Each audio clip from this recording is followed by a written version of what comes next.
코로나가 진행되면서 매스컴들이 수시로 기사를 내보냈던 것 가운데 하나가 어느 교회발 코로나라고 하는 기사였었습니다. 어느 교회에서 코로나가 발생했다고 하는 말처럼 비춰집니다. 그런데 과연 코로나가 교회에서 발생을 했느냐? 2021년 2월 1일 정부 청사에서 브리핑을 가진 중앙사고수습본부 방역총괄 반장이라고 하는 분이 이제 브리핑을 통해서 이렇게 발표를 했습니다. 대면 예배를 통한 감염이 사실상 지금까지는 거의 없었다. 그러면서 교회의 경우 밀집도가 낮고 사전 방역 조치들이 잘 이루어져 방역 수칙들을 잘 준수한다면 대면 예배 자체가 감염 위험이 높은 행위는 아니라면서 다만 예배 이후에 식사 모임이나 폐쇄된 모임에서 환자가 나오고 있다. 그런 부분은 모두 금지하고 있다. 이렇게 발표를 했습니다. 또 보건복지부 중앙사고수습본부 사회전략반장도 예배 환경이 밀집도가 상당히 낮고 마스크 착용, 손 씻기, 사전 방역 조치 등이 이루어지기 때문에 교회에서 대면 예배를 통한 감염은 사실상 지금까지 거의 없었다라고 분명하게 발표를 했습니다. 결국 이 코로나와의 관계되어진 관계자들에 의하면 교회에서 코로나가 발생하는 확률은 거의 없다. 이렇게 표현해도 틀린 말이 아닙니다. 그런데도 매스컴은 계속해서 교회발 코로나라고 하는 기사를 내보내게 되어집니다. 우리는 이런 상황들을 가리켜서 여론몰이다라고 표현을 할 수 있겠습니다. 코로나에 대한 어떤 위기감과 이 난국을 어떻게든 해결을 해 나가야 되고 극복해 나가야 되는데 누군가가 여기에 대해서 상당한 책임을 져야 되는 거죠. 그런데 그 타겟이 교회가 되어서 교회발 코로나, 그래서 코로나가 마치 교회를 통해서 많이 전염되어지는 것처럼 매스컴들이 보도를 했다고 하는 것입니다. 그래서 한 번이라도 교회에 나온 적이 있는 사람이 양성 판정을 받게 되어지면 어김없이 교회발 코로나 이렇게 대서특필하는 그런 내용들을 우리가 볼 수 있었습니다. 여론몰이라고 하는 말은 언론 플레이라고 하는 말을 순화시킨 그런 말이 되겠습니다. 이 언론 플레이라고 하는 것은 주로 정치나 연예계에서 자신의 목적을 위해서 언론을 이용하는 것을 말하고 있습니다. 그런데 우리 경우에는 대부분 부정적인 의미를 담고 있는 경우가 많습니다.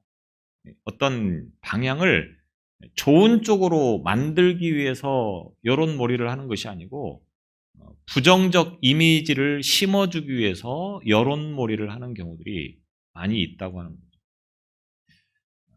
공적인 어떤 그런 상황들을 이같이 여론몰이를 통해서 피해자들이 등장하는 경우들이 상당히 많이 있었습니다.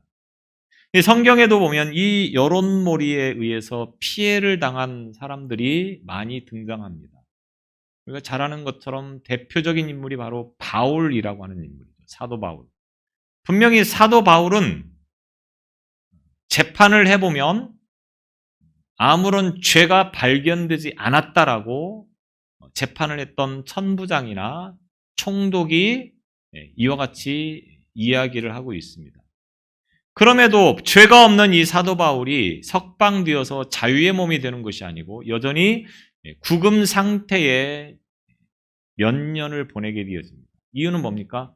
유대인들이 무조건 사도 바울을 죽여야 된다고 하는 이 여론몰이에 의해서 결국은 사도 바울이 피해자가 되어져 버린 거죠. 어떤 목사님이 신앙의 세 부류를 설명을 한 내용을 볼 수 있습니다. 제가 언젠가도 이 말씀을 드렸는데 잘 기억이 나지 않습니다. 그런데 하여튼 분명히 이 내용을 말씀을 드리긴 했습니다. 첫 번째 신앙이 여론신앙이라고 하는 것입니다. 여론신앙. 이 사람이 이런 말하고 저 사람이 저런 말 하는 것을 귀담아 들으면서 그것을 내 신앙으로 만드는 그런 경우를 우리는 여론신앙이다. 사람 말에 의해서 좌지우지되는 그런 신앙을 여론신앙이다. 이렇게 말합니다. 또 하나는 주관신앙이 있습니다. 주관신앙. 자신의 주관에 의해서 신앙생활하는 거죠. 내가 이렇게 생각하면 이것이 곧 맞는다라고 생각하면서 신앙생활하는 주관신앙이 있습니다.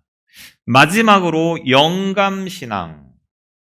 영감신앙이라고 하는 것은 하나님의 말씀을 잘 알고 그 말씀이 가르쳐주는 대로 움직이는 신앙을 영감신앙이라 이렇게 이야기를 할 수가 있겠습니다. 여러분들이 지금 신앙생활하면서 어떤 부류에 해당되어진다고 생각하십니까? 이 사람이 말하면 그 말이 옳은 것 같고 저 사람이 말하면 그 말이 옳은 것 같아서 이리저리 왔다 갔다 하는 그런 신앙은 아닙니까? 아니면 내가 생각하는 것이 곧 신앙의 기준이 되어버리는 그런 신앙은 아닙니까? 아니면 하나님이 말씀하시는 것에 의해서 순종하는 그런 믿음을 가지고 신앙생활하기를 위해서 힘쓰는 그런 신앙의 길을 걷고 있습니까? 분명히 누군가 이 세 신앙 가운데 하나는 다 해당이 되어질 것이라고 우리가 볼 수 있겠습니다.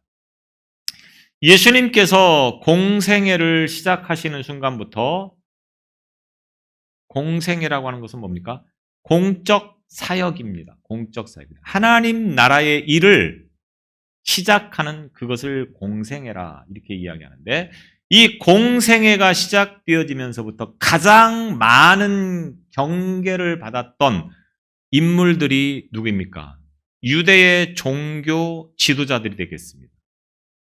왜냐하면 유대 종교 지도자들 시선에서 보면 예수가 등장하는 순간부터 자신들의 기득권이 상당히 위협과 도전을 받게 되어지는 것입니다.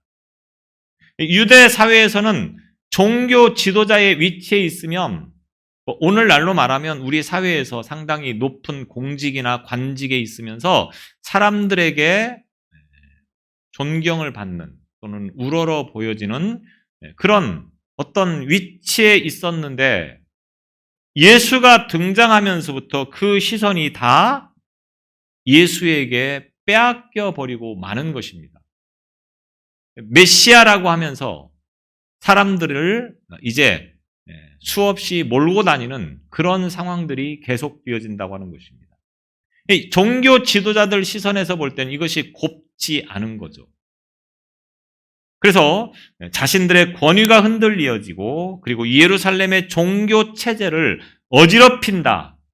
이렇게 판단을 해서 예수를 어떻게든 죽이는 것이 이 문제를 해결하는 길이다라고 생각을 하면서 틈만 나면 예수를 죽이려고 이제 기회를 엿보고 있습니다.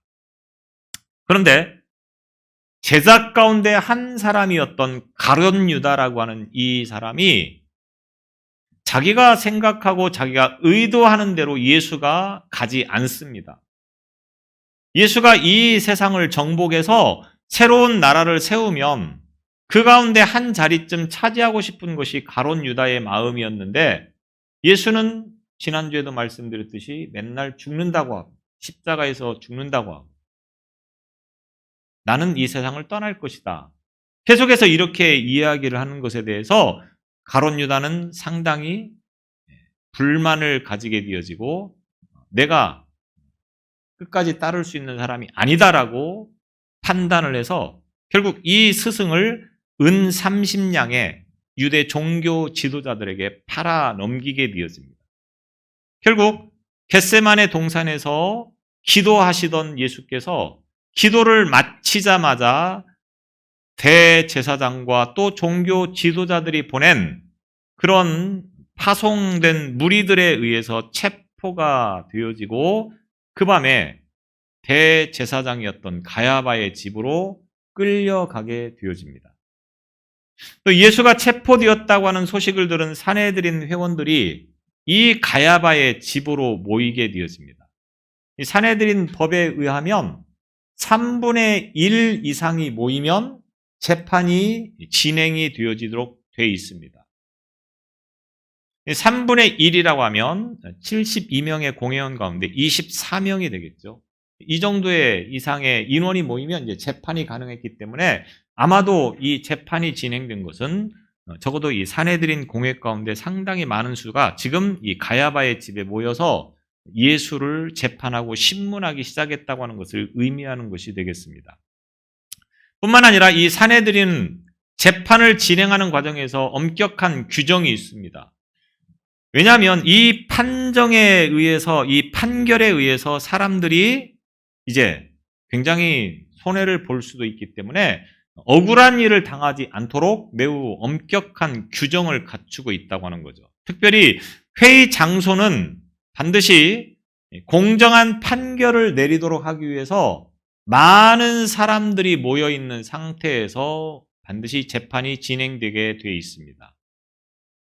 또 밤에는 절대로 이제 재판을 하지 못하도록 되어 있습니다. 부정한 방법으로 모의를 해서 밤에 재판을 진행할 수 있는 그런 것들을 견제하기 위해서 밤에는 재판을 못하도록, 단 밤에 할 수밖에 없는 상황이라고 하면 그 재판은 다음날 아침 일찍 다시 재판을 열어서 공정성을 가지고 있는가라고 하는 것을 분별할 수 있는 그런 것들을 법으로 규정해 놓았다고 하는 거죠. 또 사형을 판결하는 그런 경우에는 재판을 속성으로 끝내버리는 것이 아니고 오랜 시간 동안 적어도 일주일 이상을 재판을 하고 증인을 부르고 이런 과정을 통하여서 재판을 하도록 규정이 되어져 있습니다.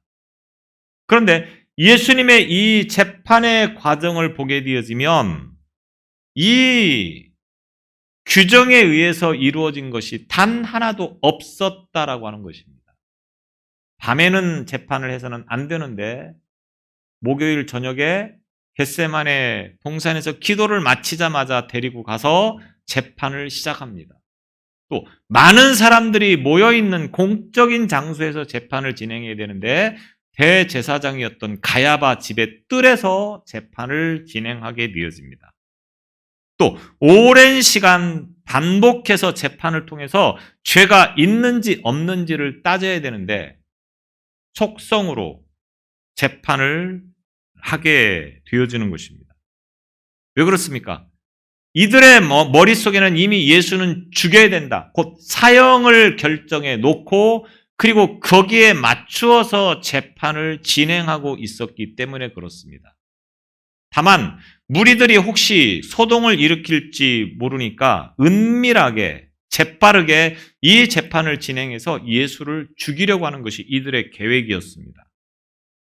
예수님을 신문하는 이 재판은 우리나라 국회가 굉장히 잘하는 소위 날치기 통과였었습니다.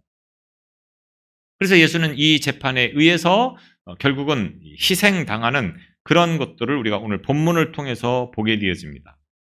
이 재판하는 과정을 우리가 살펴보게 되어지면 재판에는 반드시 증인이 있어야 됩니다. 증인이 2사람 이상 있어서 이 사람의 죄는 이것입니다라고 증언을 해줘야 된다고 하는 거예요. 그래서 이 재판에서도 증인이 있어야 되기 때문에 아마도 이 종교 지도자들에 의해서 사주를 받은 사람들이 모여서 예수의 죄목을 여러 가지로 이야기를 합니다. 근데 이 모든 이야기들이 사실은 다 거짓말이고 이들의 이야기는 앞뒤가 맞지 않는 이야기들이 허다합니다.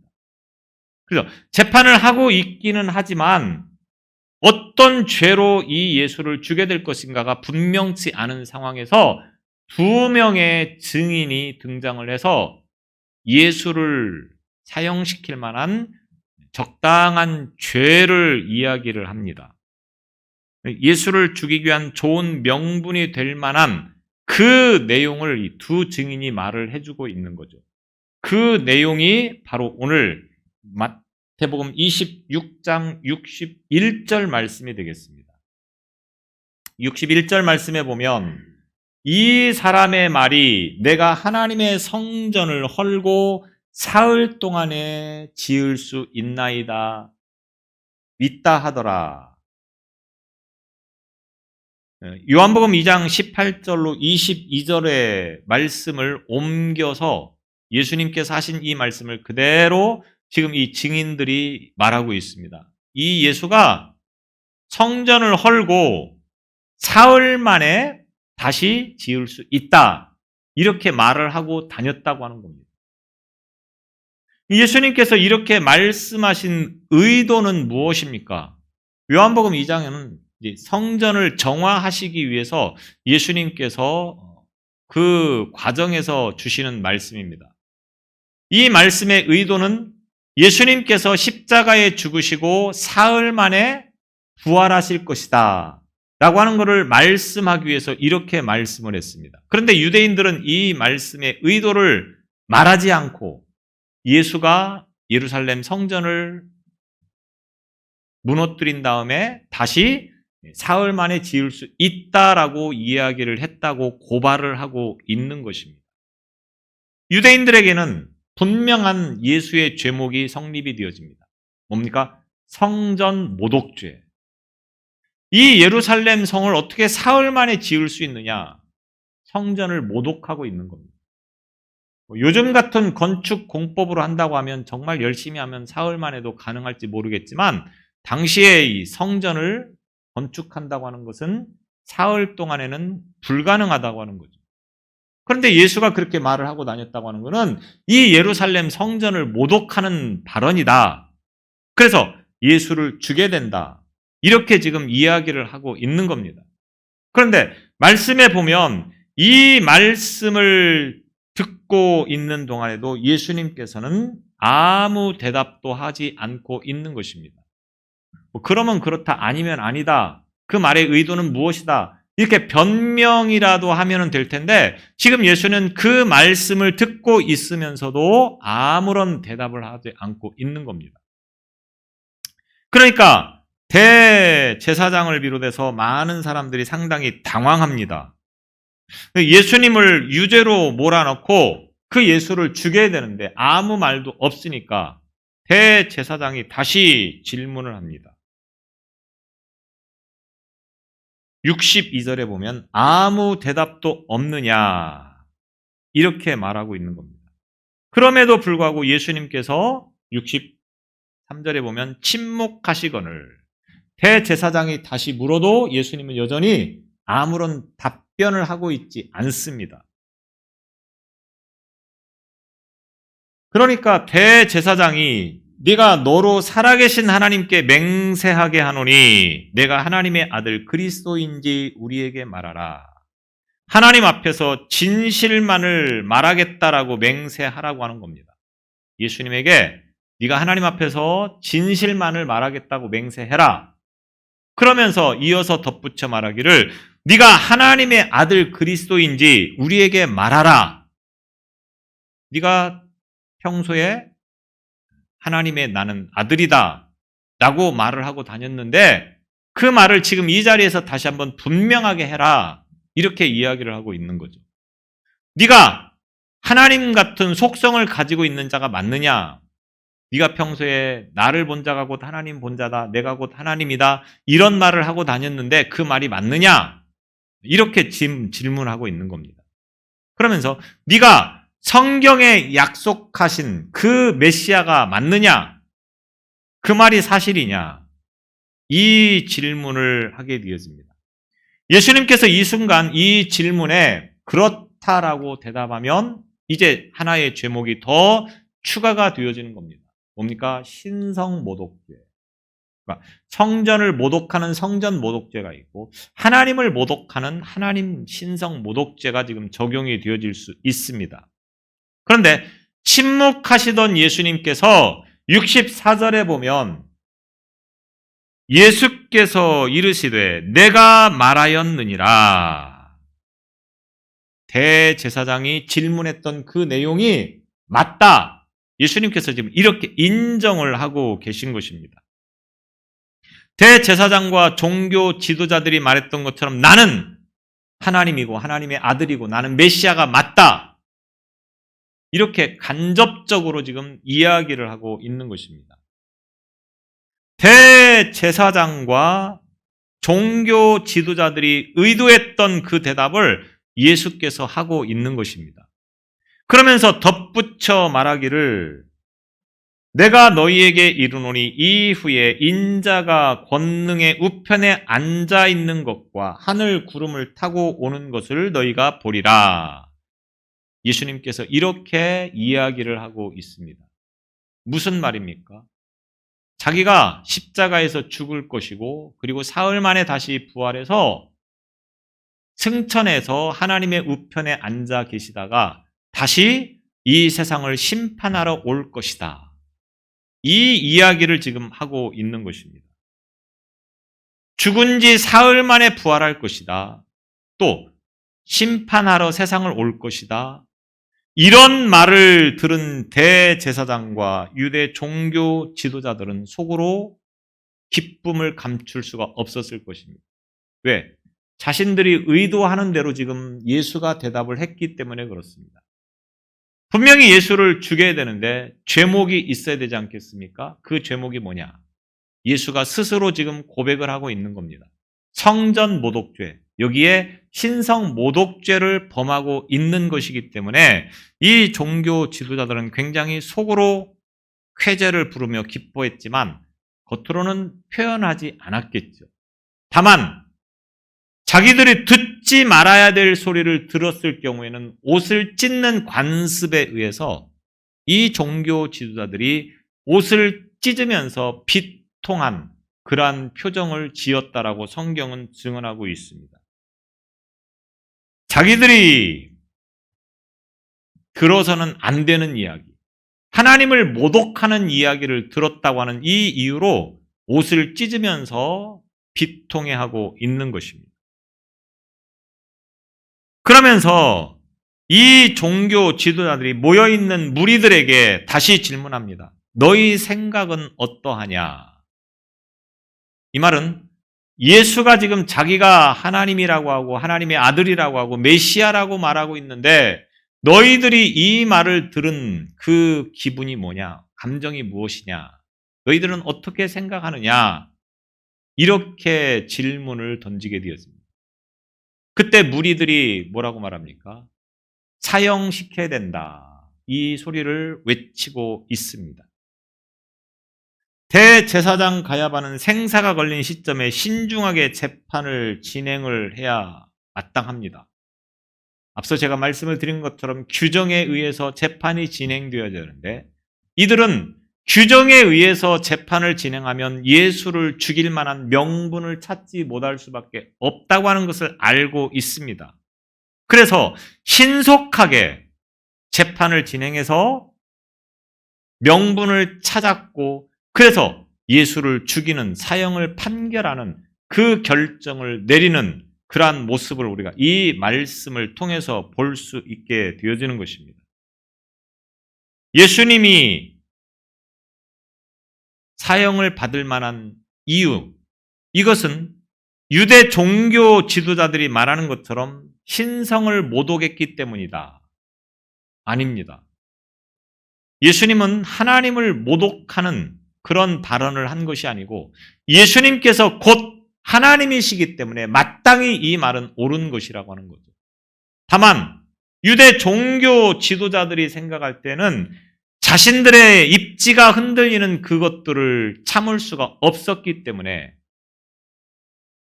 현실적으로 이 예수로 인하여서 자기들의 기득권 세력을 빼앗길 수 있고 많은 백성들로부터 신임받고 인정받았던 그 모든 것들이 예수에게로 넘어가는 것들을 용납할 수 없었기 때문에 무조건 예수를 죽여야 된다라고 생각을 해서 여론몰이식의 재판을 진행을 했고 결국은 예수를 사형에 선고하는 그런 결정을 내리게 되었던 것을 보게 되어집니다. 이 종교 지도자들이나 유대인들은 예수님이 자기들의 눈에 가시와 같은 존재였다라고 하는 것입니다. 이들이 예수를 죽이고자 하는 이유는 단 하나였습니다. 자신들의 자리를 위협하고 자신들이 가지고 있는 그 모든 것들을 빼앗아 간다라고 생각을 했다고 하는 겁니다.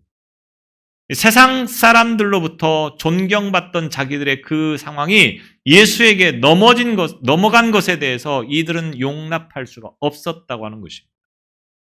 결국 예수를 죽이고자 하는 이유는 바로 여기에 있었다라고 하는 거죠. 오늘 우리의 신앙이 이들과 같은 신앙이 아닌가를 돌아보자고 하는 것을 저는 말씀드리고 싶습니다. 여론몰이식의 신앙, 여론 신앙이 되어서는 안 된다고 하는 겁니다. 예수님께서 왜 십자가에서 죽으셔야 했습니까? 우리의 영혼을 구원하시기 위해서입니다. 영혼의 구원을 위해서 하나님 나라를 이 땅에 세우기 위해서 예수님께서 세상에 오셨고 그리고 십자가에서 죽으셨다고 하는 것입니다. 그래서 우리가 그 예수를 믿으면 영혼이 구원받는다. 이것이 우리의 신앙의 목적이고 신앙의 이유가 되어져야 되는 것입니다. 그런데 이런 목적과 이유를 떠나서 예수를 믿는 것들이 과연 우리가 그런 목적과 이유를 위해서 예수를 믿고 있는가라고 하는 것을 점검할 수 있어야 된다고 하는 것입니다. 많은 사람들이, 대부분의 사람들이 예수를 믿는 이유가 무엇이냐? 현실적인 문제에서부터 그 예수를 믿는 이유를 찾으려고 합니다. 유대 종교 지도자들이 왜 예수를 죽이려고 합니까? 현실적 상황에서 자신들의 기득권의 어떤 세력들이 다 예수에게 넘어가는 것을 볼 수가 없어서 그랬습니다. 무리들이 예수를 사형시키라고 하는 것은 제대로 알고 예수가 죽일 만한 이유가 있어서 예수를 죽이려고 한 것이 아닙니다. 사람들이 그렇게 죽여야 된다고 하니까 뭔지도 모르고 거기에 지금 따라가고 있다고 하는 것입니다. 우리의 신앙이 이런 신앙이 아니냐고 하는 것을 우리가 이 말씀을 통해서 점검해야 된다고 하는 것입니다. 여러분, 사람들이 가니까 가는 신앙이 되지 않기를 바랍니다. 다른 사람처럼 예수 믿으면 복 받는다고 하더라. 예수 믿으면 건강하게 산다고 하더라. 예수 믿으면 부자가 된다고 하더라. 제가 계속해서 지금 드리는 말씀이지만 그럼에도 불구하고 여전히 우리는 그 현실적인 문제에서 크게 벗어나지 못하고 있는 그런 신앙생활을 하는 것이 여전히 우리의 신앙의 모습이 아닌가. 이 아침에 다시금 생각해 볼 수 있기를 바랍니다. 예수님은 우리의 영혼을 구원시키기 위해서 오셨습니다. 우리가 예수를 믿는 이유는 단 한 가지입니다. 영혼 구원. 내 영혼이 구원받는 것입니다. 그렇기 때문에 이 현실적인 문제에 집착하는 것이 아니고 오직 우리의 영혼이 하나님 앞에서 부끄러움이 없는 영혼이고 구원받기에 부족함이 없는 영혼인가를 그 믿음으로 살아가고 있는가를 분명하게 우리 스스로에게 적용시키면서 볼 수 있어야 되는 것입니다. 많은 사람이 가고 있다고 해서 그 길이 옳은 것은 아닙니다. 민주주의의 근간이라고 하면 다수결이죠. 다수결. 많은 사람이 원하는 것을 하는 것이 민주주의입니다. 그런데 우리의 신앙은 민주주의 신앙이 되어서는 안 되는 거죠. 신앙은 많은 사람이 가고 있다고 하여서 그것이 곧 옳은 길이라고 생각하며 따라가서는 안 된다고 하는 것입니다. 오히려 예수님께서도 말씀하셨던 것처럼 진리의 길은, 옳은 길은 항상 좁은 길이었고 많은 사람이 찾지 않는 길이었다고 하는 것을 우리가 잊지 말아야 되는 것입니다.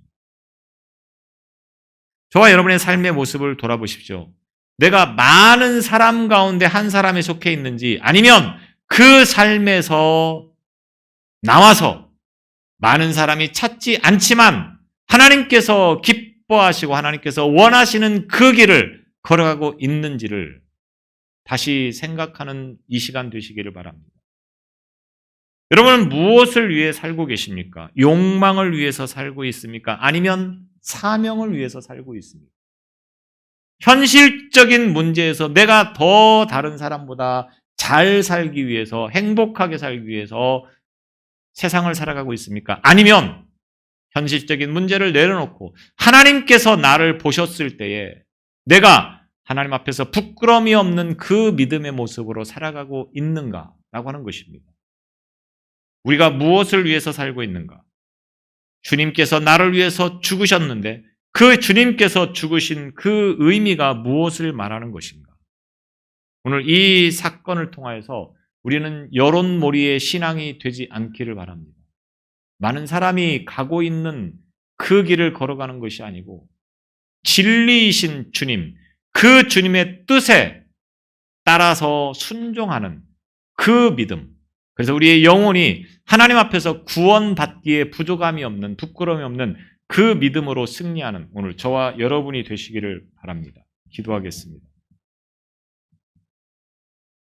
오늘도 우리가 예수를 믿는 목적과 이유를 분명히 아는 이 아침이 되게 하여 주옵소서.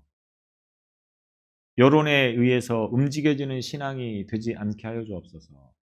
많은 사람이 가고 있는 길이 곧 옳은 길이라는 그 생각에서 벗어나게 하여 주시고 진리이신 예수님께서 말씀하신 것에만 순종하는 그 믿음으로 살아가는 우리의 신앙이 되게 하여 주옵소서. 예수님 이름으로 기도드리옵나이다. 아멘.